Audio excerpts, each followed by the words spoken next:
UP चुनाव 2022 का चुनाव प्रचार थम चुका है। कल आखिरी चरण का मतदान भी होना है। ऐसे में राजनीतिक दल की तरफ से पूरी मेहनत झोंक दी गई हो, चाहे समाजवादी पार्टी हो या बीजेपी हो, दोनों की तरफ से जोर आजमाइश चल रही। ऐसे में मतदाता इस लास्ट सीट में किसको चुनेंगे और किसको बहुमत देंगे।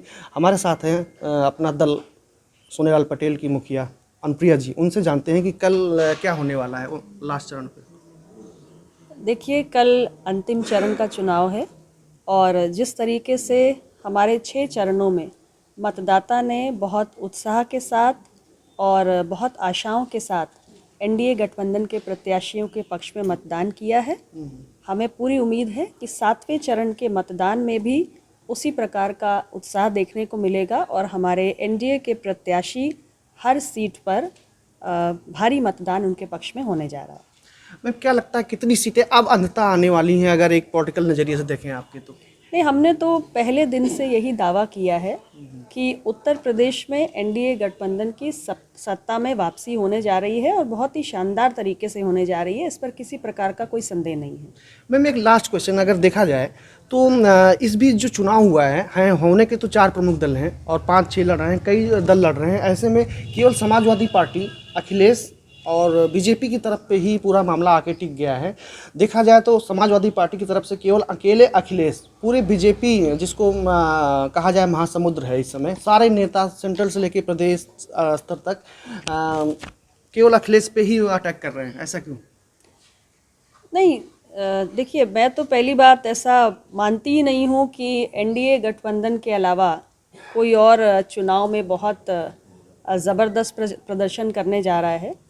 हालांकि अलग अलग राजनीतिक दल हैं हमारे राज्य में जिन्होंने समय समय पर प्रदेश की सत्ता संभाली है, तो सबकी जोर आजमाइश चल रही है और सब अपने अपने प्रत्याशियों को खड़ा करके पूरी ताकत से लड़ भी रहे हैं। लेकिन उत्तर प्रदेश के मतदाता का मूड बड़ा स्पष्ट है, बड़ा साफ है और पहले ही चरण से हमारे एनडीए के प्रत्याशियों ने एक बढ़त प्राप्त की है और जैसे जैसे हम 7वें चरण की ओर बढ़े हैं वैसे वैसे हमारी लड़ाई और मजबूत हो गई है। और इसलिए मैं पूरे विश्वास के साथ कह रही हूँ कि हमारे सामने इस वक्त ना कोई पार्टी खड़ी है, ना कोई गठबंधन खड़ा है और एनडीए गठबंधन ही एक बार ज़ोरदार तरीके से वापसी करेगा। तमाम राजनीतिक दल उत्तर प्रदेश में अपनी अपनी लड़ाई चुनाव में लड़ रहे हैं, वैसे ही समाजवादी पार्टी भी लड़ रही है। समाजवादी पार्टी ने इससे पहले भी, आप चाहे 2017 का चुनाव देख लीजिए, 19 का चुनाव देख लीजिए, अलग अलग किस्म के प्रयोग किए। कभी कांग्रेस के साथ गठबंधन किया, कभी बीएसपी के साथ गठबंधन किया, लेकिन उनके किसी प्रयोग को उत्तर प्रदेश के मतदाता ने स्वीकारा नहीं और उनका हर प्रयोग फेल हुआ।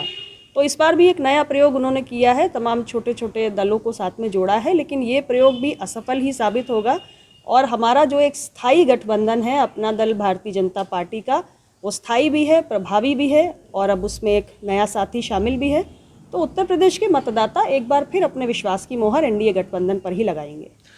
तो आपने देखा कि अनुप्रिया जी का साफ कहना है कि इस बार जो भी चुनाव है वो केवल एनडीए पे ही मतदाता अपनी मोहर लगाने जा रहे हैं और एनडीए की बड़े स्तर पे जीत होने जा रही है। रही बात अखिलेश की, तो अखिलेश एक आम पार्टी जैसे नेता होते हैं वैसे ही आम पार्टी बन के रह जाएंगे।